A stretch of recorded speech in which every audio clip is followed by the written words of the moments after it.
Qurannya sahabat terlalu pinter, cuman lunggik-lunggik kayak cacing gitu aja. Maka kemudian dikasih titik oleh Abul Aswad Ad-Du'ali. Disebar lagi, generasi pertamanya hilang, titik-titik nggak cukup, maka dikasih fathah, kasroh, dhamma atau syakal. Yang ngasih syakal Syekh Khalil bin Ahmad Al-Farahidi. Disebar lagi, yang baca Quran karena Islam rahmatan lil alamin, bukan lagi orang Arab semata.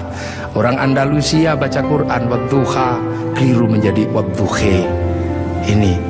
Nah, orang Turki mustaqim, mustaqin. Masuk ke Indonesia dibaca oleh orang Padang lakanud, keluarnya lakanui.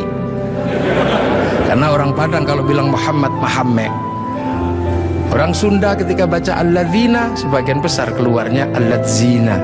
Begitu masuk ke Jawa, ketemu dengan huruf hono coroko. Alhamdu karena punyanya ko, gak punya huruf ha, maka alhamdu menjadi alkamdu, al-fatihah menjadi al-fatihah. Ini itu.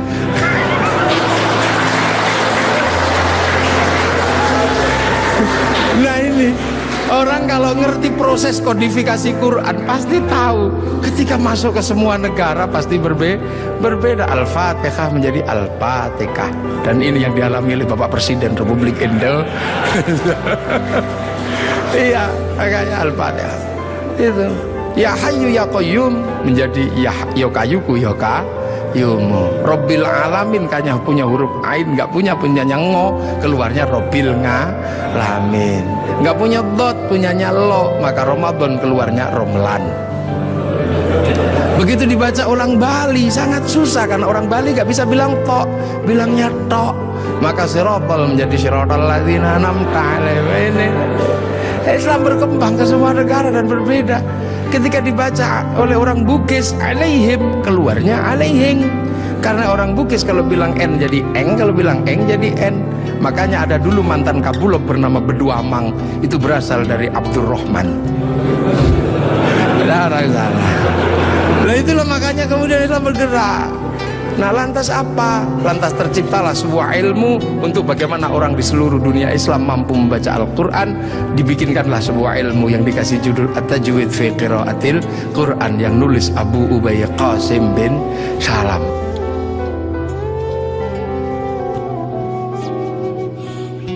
Islam karena orang Majusi sebelumnya menyembah api dan masuk Islam. Nah, orang Yahudi, orang Majusi kalau nyembah api ditaruh di bangunan tinggi namanya Manaro. Apinya ditaruh di atas Manaro. Maka begitu orang Persia masuk Islam, apinya dihilangkan, Manaronya ditaruh di depan masjid.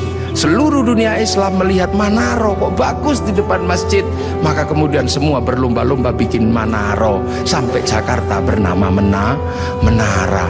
Tiangnya adalah tinggalan orang Majusi. Lah kemudian di situ terjadi peristiwa yang luar biasa.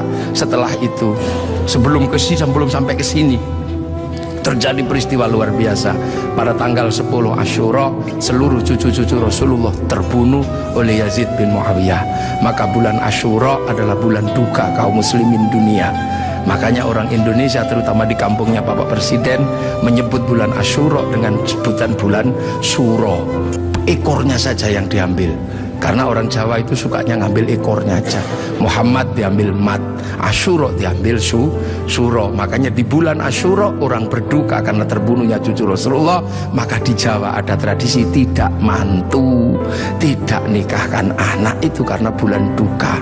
Di Jogja ada yang namanya keliling beteng. Maksudnya di bulan Suro jangan terlalu banyak mulut, jaga mulut. Nah di Solo mengikuti kebu Kiai Slamet, kalau kebunya keluar taiknya diusapkan ke seluruh tubuh. Ini bulan duka, jangan bersolek. Dan biasanya bulan Asyura di Indonesia diikuti dengan santunan anak yatim. Nah inilah.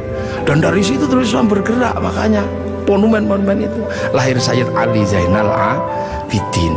Lah Sayyid Ali Zainal Abidin kemudian bergeser, punya anak Sayyid Muhammad Baqir, menjauh punya anak Sayyid Ja'far Shadiq, menjauh diteruskan sama Sayyid Ali Uraidi, menjauh diteruskan sama namanya Sayyid Muhammad, diteruskan Sayyid Ubaidillah, teruskan Sayyid Isa Naqib, diteruskan sama Sayyid Ahmad Al-Muhajir, teruskan Sayyid Alwi, teruskan Sayyid Muhammad, teruskan Sayyid Alwi, diteruskan namanya Sayyid Ali Khalid Qasam, teruskan putranya namanya Sayyid Ahmad Sohib Mirbat, teruskan namanya Sayyid Alawi Amil Faqih, punya anak Sayyid Abdul Malik sampai Mongolia, punya anak Sayyid Ahmad Jalaluddin sampai Jampa, punya anak Sayyid Muhammad sampai Pase, dan punya anak Sayyid Jamaluddin Al-Husaini Al-Kabir sampai tanah Nusantara di pedalaman, yang kemudian karena turunnya di Jawa, Sayyid Jamaluddin Al-Husaini Al-Kabir orang Jawa punya Hono Coroko, maka kemudian di Jawa dikenal dengan nama Syekh Jumadil Kubro.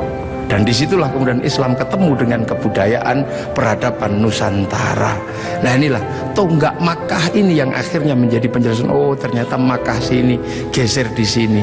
Dan kemudian kita diingatkan bahwa Syekh Jumadil Kubro punya anak namanya Said Ibrahim pindah Palang Tuban sana, punya anak namanya Raden Rohmat Sunan Ampel. Nah ini yang kemudian bangun peradaban baru di Nusantara.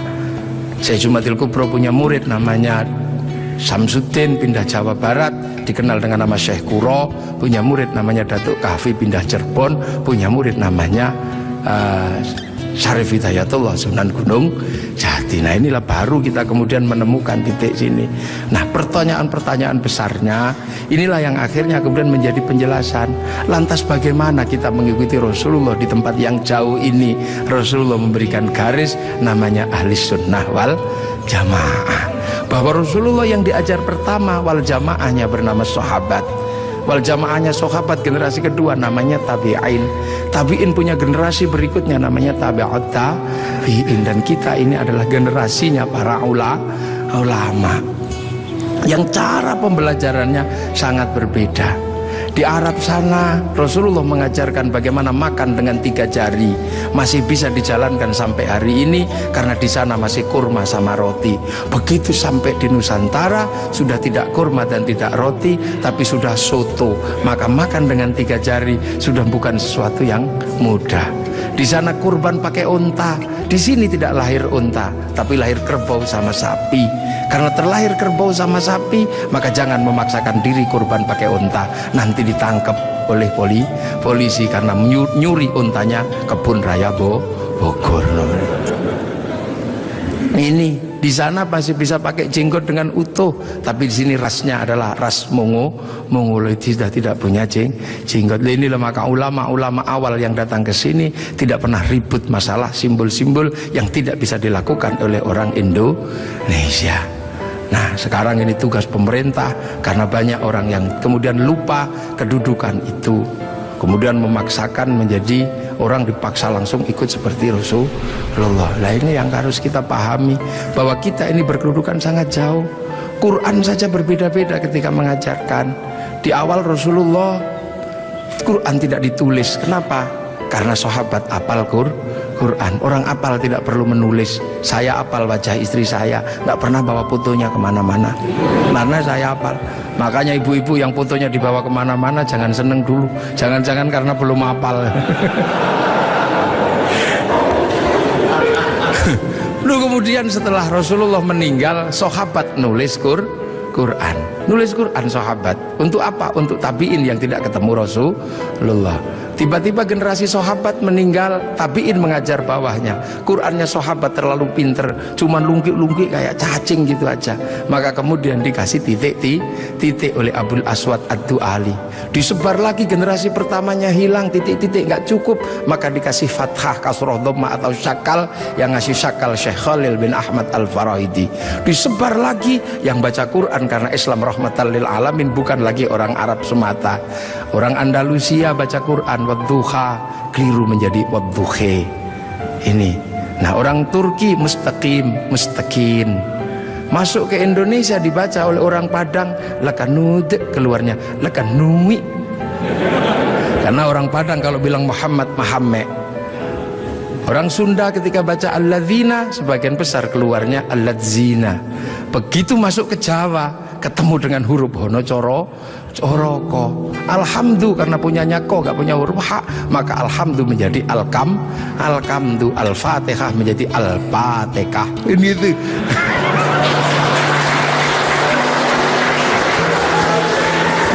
Nah ini orang kalau ngerti proses kodifikasi Quran pasti tahu. Ketika masuk ke semua negara pasti berbeda. Al-Fatihah menjadi Al-Fatihah. Dan ini yang dialami oleh Bapak Presiden Republik Indo. Iya, makanya Al-Fatihah itu. Ya Hayyu ya Qayyum menjadi ya kayuku ya kayumu. Robbil alamin kayaknya punya huruf ain, nggak punyanya ngo, keluarnya Robbil ngalamin. Nggak punya dot, punyanya lo, maka Ramadan keluarnya Romlan. Begitu dibaca orang Bali sangat susah karena orang Bali nggak bisa bilang tok, bilangnya tok. Maka sirotol menjadi sirotol ladzina an'amta alaihim. Islam berkembang ke semua negara dan berbeda. Ketika dibaca oleh orang Bugis alaihim, keluarnya alaihing. Karena orang Bugis kalau bilang N jadi eng, kalau bilang eng jadi N. Makanya ada dulu mantan Kabulok bernama Beduamang, itu berasal dari Abdurrahman. Nah itulah makanya kemudian Islam bergerak.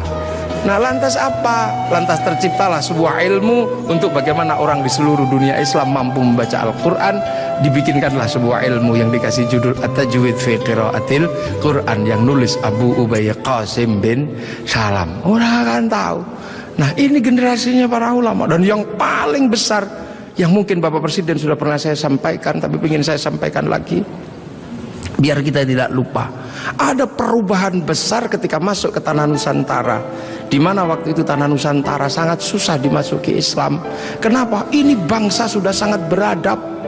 Bangsa ini bukan bangsa kecil.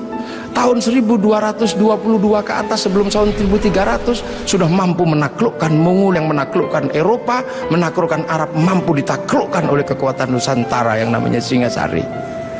Makanya hal itu bisa kita lihat betapa kita bangsa punya tinggalan-tinggalan yang luar biasa. Orang Arab punya alat musik yang namanya terbang, terbuat dari kayu dan kulit. Orang Eropa punya alat musik yang namanya gitar, terbuat dari kayu dan tali. Tapi orang Nusantara salah satu alat musiknya adalah gamelan, terbuat dari logam.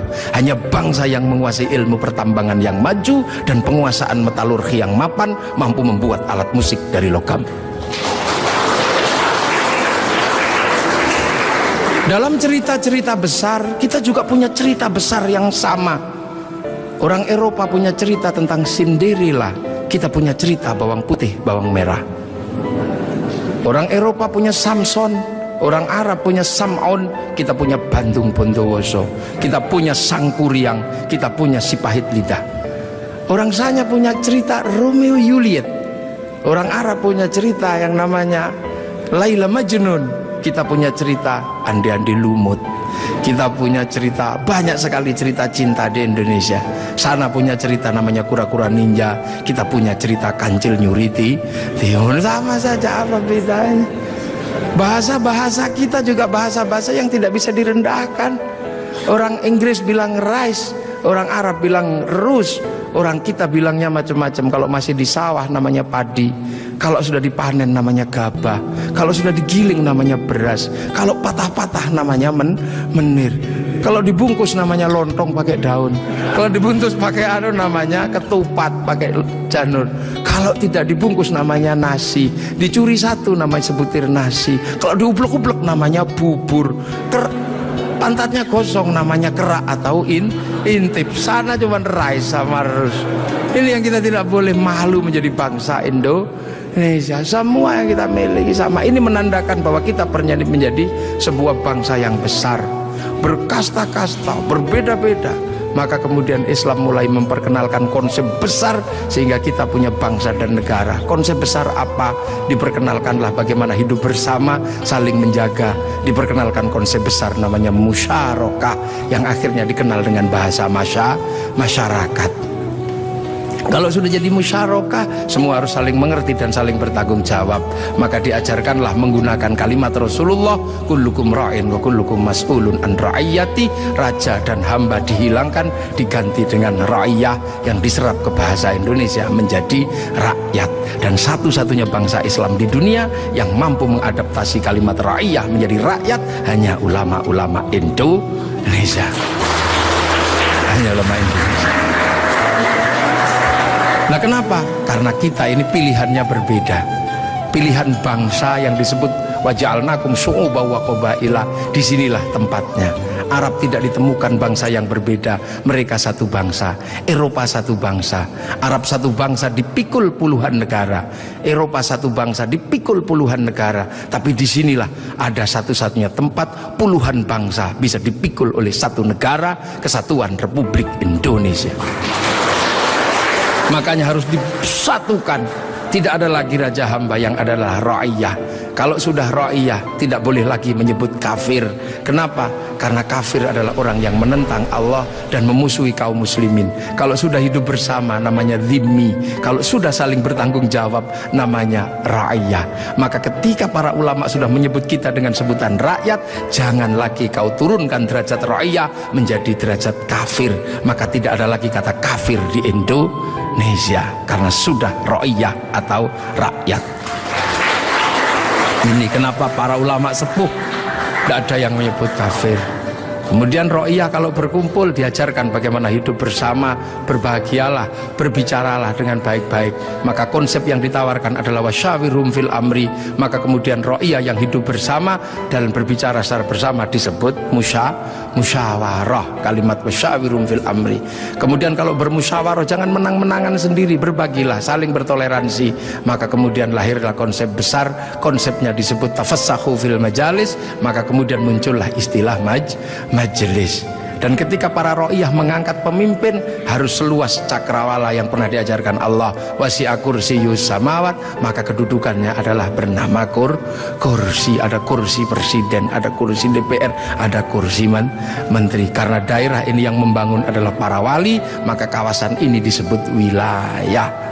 Kalau saya mau tanya, di mana negara dengan konsep dasar keagamaan Islam yang mampu membangun sebuah struktur negara hari ini? Itu ada di Indonesia. Maka jangan kau sebut negeri ini negeri tauhid, karena ra'iyah, musyawarah, termasuk kursiyun, termasuk majelis, termasuk wilayah, bukan menjadi bahasa orang nongkrong, tapi ini adalah bahasa resmi negara yang tertuang dalam Undang-Undang Dasar Negara Republik Indonesia tahun 1945.